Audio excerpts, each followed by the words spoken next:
Sometimes we're serving God in Christian mission and then we find that there's problems at home. It may be that there's, I don't know, a break-in, or that some member of our family goes down with a sudden unexpected disease, or an incident happens, a racist incident, or there's a fraud, or somebody is abused. And we've been serving God and then this has happened to us. And it feels like, what's going on here? David experienced something like this when he was at the height of his ministry and his kingdom was extending. In fact, he was out extending the kingdom, and at home the Edomites had risen up against the people of Judah and they'd won some victories. And David, when he gets news of this, is so downcast and beside himself, really. He prays in Psalm 60, "Oh God, you have rejected us and broken our defences. You've been angry. Oh, restore us. You've made the land to quake and have torn it open. Repair its breaches, for it totters. You have made your people see hard things. You have given us wine to drink that made us stagger."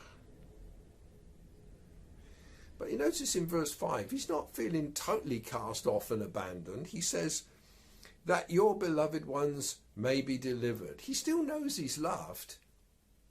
He knows that God is still for him. And this is the dilemma that we live with. Our God leads us into victory, and yet along the route there are unexpected conflicts where we seem to feel anything but the victor.